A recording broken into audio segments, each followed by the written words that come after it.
बिस्मिल्लाहिर्रहमानिर्रहीम, अस्सलाम वालेकुम। उम्मीद है जो लास्ट वीडियो में हमने प्रेजेंट, पास्ट और फ्यूचर इंडेफिनिट का कॉन्सेप्ट समझा था वो आपको 100% समझ आ गया होगा। मैं दोबारा से थोड़ा सा रिपीट ये कर देती हूँ कि आपको मैंने बताया था टेंसेस किन जुमलों को कहते हैं, टेंसेस किन सेंटेंसेस को कहते हैं, याद है आपको? जी बिल्कुल। मैंने आपको ये बताया था कि किसी भी ख़ास टाइम ड्यूरेशन में या किसी भी ज़माने में आप कह सकते हैं, यानी किसी ख़ास अरसा में, ज़माने में या किसी ख़ास टाइम में, वो गुज़रा हुआ भी हो सकता है, वो आने वाला टाइम भी हो सकता है, वो अभी वाला टाइम भी हो सकता है। उस टाइम में किए जाने वाले जितने भी काम हैं वो टेंसेस कहलाते हैं। याद आ गया आपको? और उम्मीद है आप टेंसेस को भूलेंगे नहीं। जिधर भी हम टेंसेस के बारे में बात करेंगे आपको फ़ौरन से माइंड में आ जाना चाहिए कि टेंसेस में उस ख़ास स्पेसिफ़िक किसी भी ख़ास स्पेसिफ़िक टाइम में किए जाने वाले कामों के बारे में बात होती है। अच्छा, ये देखिए टाइम कितने टाइम तरह का होता है। आज एक है, आने वाला कल यानी कल, और एक है गुज़रा हुआ कल। जैसे आज क्या है, फ्राइडे है, तो फ्राइडे से पहले कल क्या था, थर्सडे था, और थर्सडे के बाद फ्राइडे के बाद सुबह आने वाला क्या है, सैटरडे है। तो इससे अब आपका कॉन्सेप्ट और अच्छे से क्लियर होगा। वो काम जो हमने आज किए वो हमारे कौन से काम हैं, प्रेजेंट के काम है। वो काम जो हम कल करेंगे वो हमारे फ्यूचर के काम है, और वो काम जो हमने कल थर्सडे पे किए वो हमारे पास्ट के काम है। तो कॉन्सेप्ट दोबारा से अच्छी तरह क्लियर हो गया। यानी प्रेजेंट आज के दिन जो कुछ भी कर रहे हैं, फ्यूचर जो कल आने वाले दिन के लिए या उसके बाद के टाइम के लिए हमने प्लान किया हुआ है, और पास्ट जैसे कल गुजर गया, उससे पहले वाले दिन गुजर गए, साल, महीने, सदियां जो आज के दिन से पहले गुजर चुका है वो सब हमारा क्या होता है, पास्ट होता है। तो हम प्रेजेंट टेंस, पास्ट टेंस और फ्यूचर, इन तीनों के इस वीडियो से पहले हमने इंडेफिनेट टेंसेस के बारे में जाना था, और आपको मैंने बताया था कि इंडेफिनेट टेंसेस कौन से होते हैं। अच्छा बताएं ज़रा मुझे, कौन से होते हैं इंडेफिनेट टेंसेस? बिल्कुल ठीक कहा आपने। यानी इंडेफिनेट टेंसेस वो टेंसेस होते हैं जिसमें हम अपनी रूटीन बताते हैं या हम अपनी हैबिट्स के बारे में बात करते हैं। तो ऐसे टेंसेस को क्या मैंने बताया था, कहते हैं इंडेफिनेट टेंसेस कहते हैं, ठीक है। और ये एक चीज़ और मैंने आपको बताई थी कि इसमें हमें एग्जैक्ट कंडीशन नहीं पता चल रही होती कि वो काम अभी हमारे चल रहे हैं या वो काम हमारे बिल्कुल पूरे हो चुके हैं। तो वो सारे टेंसेस, वो सारे जुमले जिसमें कोई काम हम रूटीन को बताते हैं या अपनी आदतों को बताते हैं उसको कहते हैं इंडेफिनेट टेंसेस। और मैंने आपको इसमें उर्दू के जुमलों की थोड़ी सी बताई थी पहचान। हम उसको एक दफ़ा से जल्दी से रिकॉल कर लेते हैं ताकि हम अपना कॉन्टीन्यूस टेंस शुरू करें। मैंने आपको बताया था प्रेजेंट इंडेफिनेट में, यानी आज के दिन में हमारे जो काम हैं उसमें जितने भी सेंटेंसेस होते हैं उसमें हम क्या बताते हैं, अपनी रूटीन बताते हैं। देखिए वालदा हमेशा सच बोलती हैं, एक रूटीन है उनकी, वो सुबह वो वक़्त पर स्कूल आते हैं। तो और ये मैंने साथ ही बताया था कि उर्दू का जुमला 90% केसेस ऐसे होते हैं कि वो ती हैं। देखिए सच बोलती हैं, ती हैं आ गया, स्कूल आते हैं, ते हैं आ गया, गोश्त खाती है, ती है आ गया, हम आपको नहीं जानते हैं, तो ती है, ते हैं पे ख़त्म होता है। लेकिन 100% आपने इसको फॉलो नहीं करना। ये जस्ट एक उर्दू के अगर कहीं भी सेंटेंसेस लिखे हों तो उसको उसमें अगर हम रूटीन बता रहे हैं अपनी और उसमें सब्जेक्ट पहले आ रहा है तो वो प्रेजेंट डेफिनेट के जुमले होते हैं। पास्ट इंडेफिनेट के उर्दू के सेंटेंसेस की हमें किस तरह से पता चलता है? मेजॉरिटी केसेस में जब पास्ट इंडेफिनेट में हम अपनी किसी रूटीन के बारे में या हैबिट के बारे में बताते हैं तो यानी हमने अपने गुजरे हुए टाइम में जो काम किए होते हैं, हमारी जो हैबिट्स थी, हमारी रूटीन थी, उर्दू का सेंटेंस बड़ी ये पे, अलिफ पे या छोटी ये पे ख़त्म होगा। जैसे हम ट्रेन में बैठे, ये देखें बड़ी ये पे ख़त्म हुआ। लोगों ने चोर नहीं पकड़ा, अलिफ पे ख़त्म हुआ। उसने तस्वीर बनाई, छोटी ये पे ख़त्म हुआ। तो ये पास्ट इंडेफिनेट के उर्दू के सेंटेंसेस की को जानने के लिए एक छोटी सी टिप है।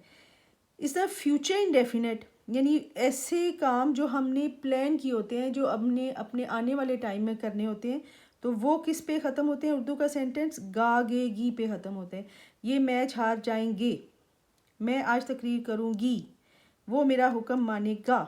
तो ये तो थी मैं थोड़ी सी रिकॉल करने के लिए चीज़ें कि इंडेफिनेट में हमने जो पढ़ा था कि हम रूटीन और आदतों को बताते हैं, और तीनों इंडेफिनेट्स के पढ़ा था कि पास्ट, प्रेजेंट और फ्यूचर इंडेफिनेट में हम किस तरह जानेंगे उर्दू के सेंटेंस लिखे हो तो हम वो पास्ट का टेंस है या फ्यूचर का है या प्रेजेंट टेंस है, और वो भी इंडेफिनेट की। साथ ही हमने कुछ फार्मूलाज के बारे में बात की थी, प्रेजेंट, पास्ट और फ्यूचर इंडेफिनेट की। और इसका मैंने आपको बताया था फॉर्मूले का बेसिक स्ट्रक्चर एक ही है, यानी सबसे पहले सब्जेक्ट आएगा, फिर वर्ब आएगा, उसके फ़ौरन बाद ऑब्जेक्ट आएगा, और इसके बीच में हमने कुछ नहीं लगाना। सब्जेक्ट कहते हैं काम करने वाले को, यानी जुमले में जो काम कर रहा है उसको सबसे पहले लिखना है, उसके फ़ौरन बाद हमने वर्ब यानी काम को लगाना है, और उसके फ़ौरन बाद उस चीज़ को लगाना है जिस पर काम हो रहा होता है। सम टाइम इंडेफिनेट में ऑब्जेक्ट की ज़रूरत नहीं पड़ती, सिर्फ सब्जेक्ट और वर्ब से भी हमारा जुमला मुकम्मल हो जाता है। अब सिर्फ इसमें फ़र्क क्या था कि प्रेजेंट इंडेफिनेट में यानी जो मौजूदा हम अपनी रूटीन और आदतें बता रहे हैं जिन जुमलों में, उसमें हमने वर्ब की फर्स्ट फॉर्म लगानी है, पास्ट में वो फॉर्म सेकंड हो जाएगी, सेकंड फॉर्म लगानी है, और फ्यूचर में विल और शेल के साथ वर्ब की फर्स्ट फॉर्म ही लगानी है। यानी प्रेजेंट इंडेफिनेट और फ्यूचर इंडेफिनेट का फॉर्मूला सिर्फ विल और शेल की वजह से थोड़ा सा डिफरेंट होता है, अदरवाइज बिल्कुल सेम है। वर्ब की फर्स्ट फॉर्म सब्जेक्ट और ऑब्जेक्ट, सब्जेक्ट वर्ब की फर्स्ट फॉर्म और ऑब्जेक्ट, और इधर क्या है फ्यूचर में वर्ब से पहले सिर्फ हमने विल और शेल लगा देना है।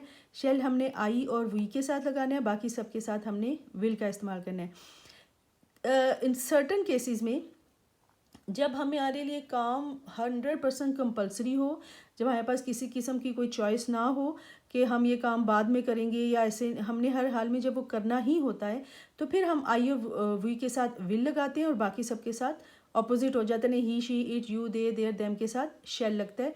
और जब ऐसा कभी भी आपके साथ आप पढ़ें किसी सेंटेंस में, तो उससे आपको फ़ौरन आइडिया हो जाना चाहिए कि यहाँ पे काम कंपलसरी है, इसलिए वो सारी चीज़ें अपोजिट हो गई हैं।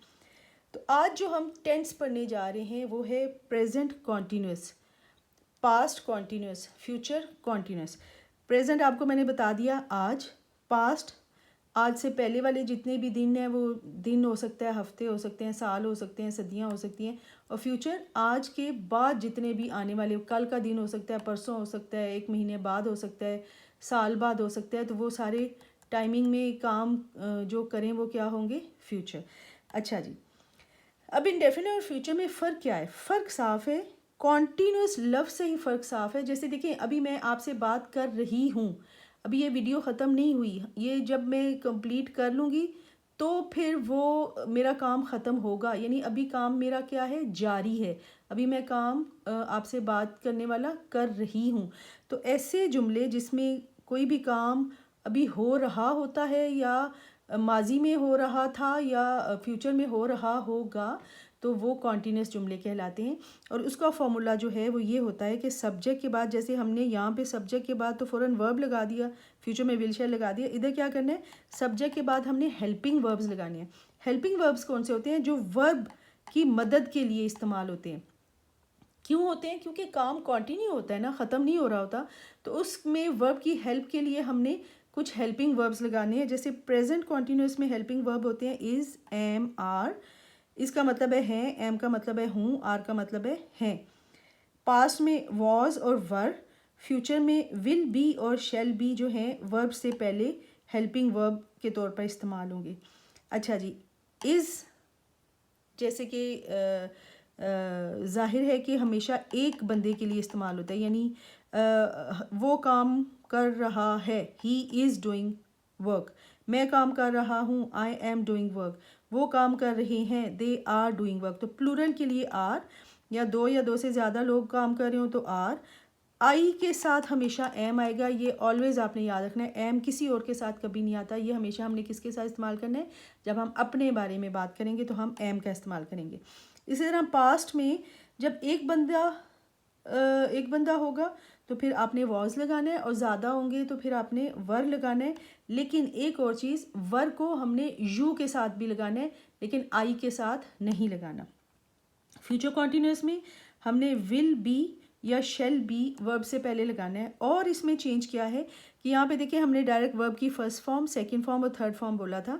यहाँ जब हमने हेल्पिंग वर्ब्स लगा दिए तो फिर वर्ब की जो फर्स्ट फॉर्म है, अच्छा फर्स्ट फॉर्म तीनों के साथ लगनी है, ये भी चीज़ आपने याद रखनी है। कॉन्टिन्यूस जुमलों में प्रेजेंट हो या पास्ट हो या फ्यूचर हो, तीनों केसेस में वर्ब की सिर्फ फर्स्ट फॉर्म लगेगी, और उसके साथ क्या लगेगा, I N G, I N G, I N G. जैसे कुकिंग, बेकिंग, रीडिंग, तो रीड हो गया ना, या कुक हो गया, या बेक हो गया, ये क्या था, वर्ब था, और उसके साथ हमने I N G, I N G, I N G put कर दिया।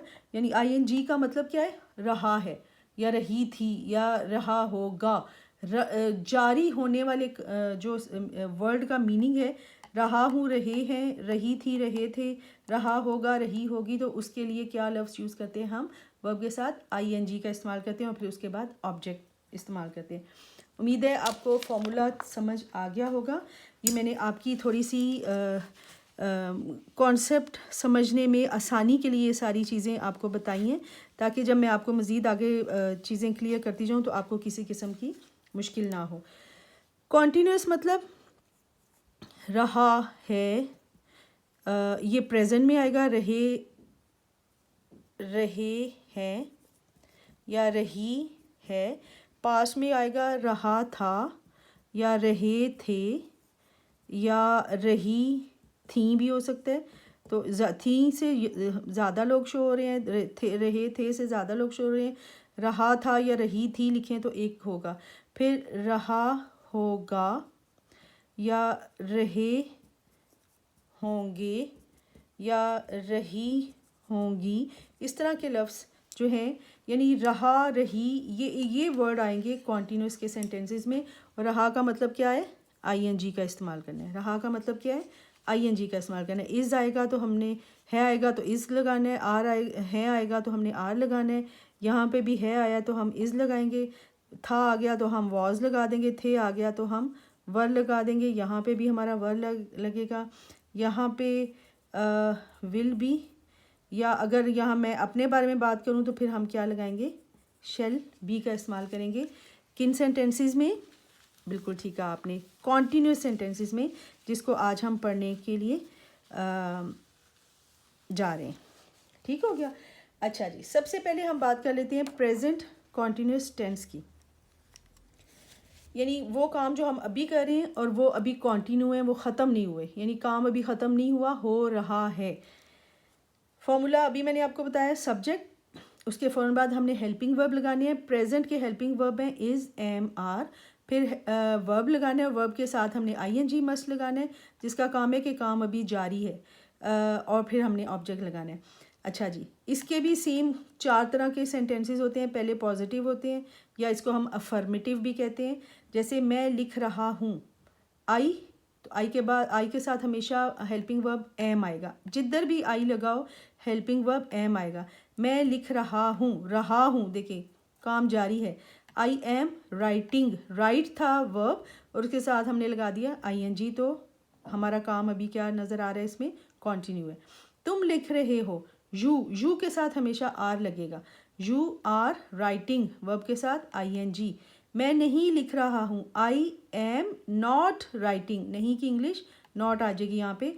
हमने प्रेजेंट और पास्ट में क्या पढ़ा था कि जब हमने नहीं का इस्तेमाल करना है तो प्रेजेंट में हमने डू नॉट और डज नॉट का इस्तेमाल करना है। पास्ट में हमने पढ़ा था हमने डिड नॉट का इस्तेमाल करना है।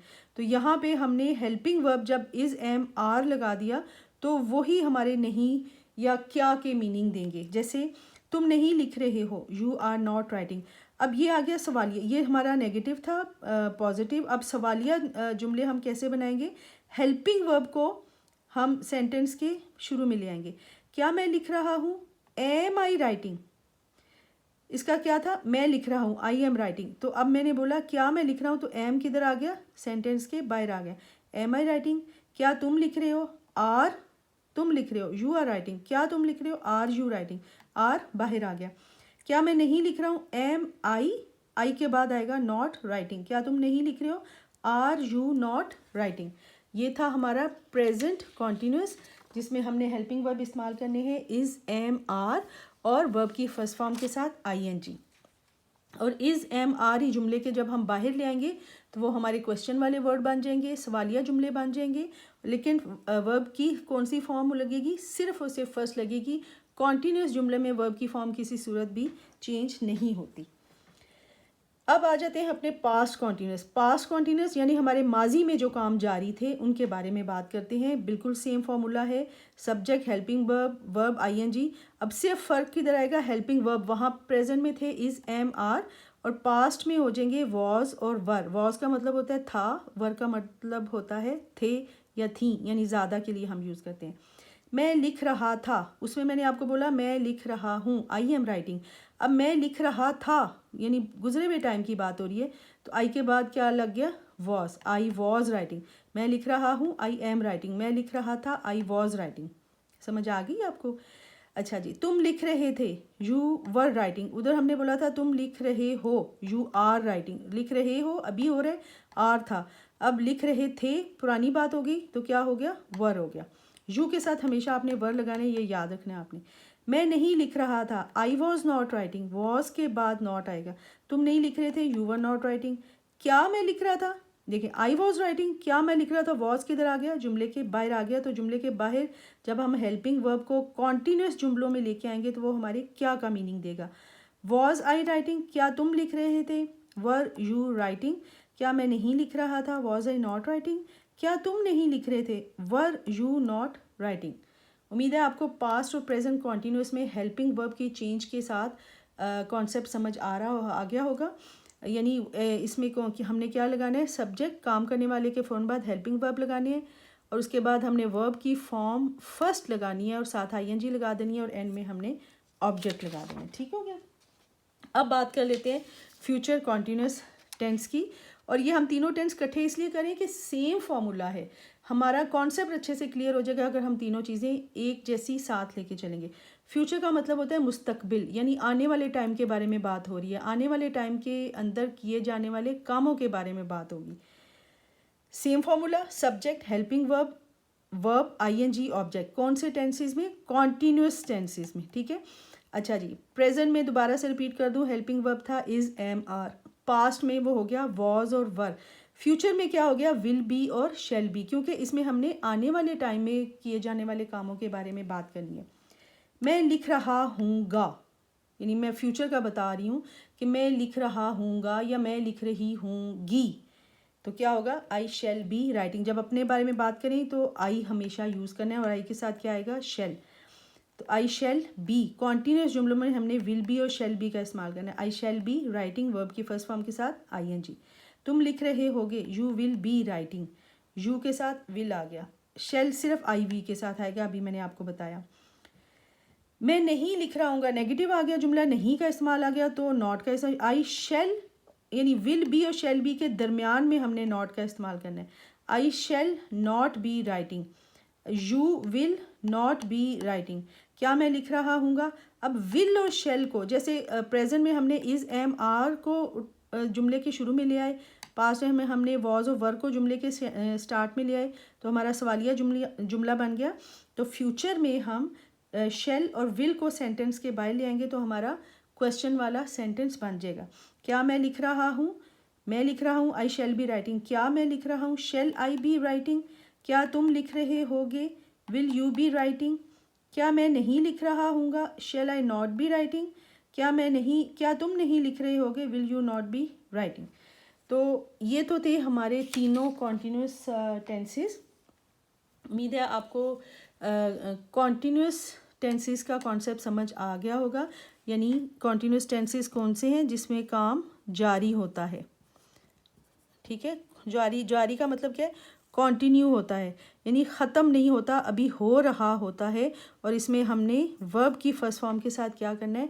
आईएनजी का इस्तेमाल करना है। आईएनजी का मतलब है रहा है, या रहा था, या रहा होगा। यानी इन सब में ये जो रहा है और साथ आगे प्रेजेंट के साथ है आ जाएगा, हैं आ जाएगा, था, थे आ जाएगा, पास में हो रहा, होगा, हो रहे, होंगे, तो ये इसका मतलब क्या होता है आईएनजी। यानी कॉन्टीन्यूस टेंसेस में हमने किस तरह इस्तेमाल करना है आईएनजी और हेल्पिंग वर्ब्स का इस्तेमाल करना है। ये था हमारा आज का टॉपिक। उम्मीद है आपको समझ आ गई होगी। आप इन दोनों को प्रेजेंट डेफिनेट और कॉन्टीन्यूस को अच्छे से प्रैक्टिस कर लें, ताकि हम जब नेक्स्ट टॉपिक में परफेक्ट के बारे में बात करेंगे तो आपका वो कॉन्सेप्ट भी बहुत ईजी से क्लियर हो जाएगा। अल्लाह हाफिज़।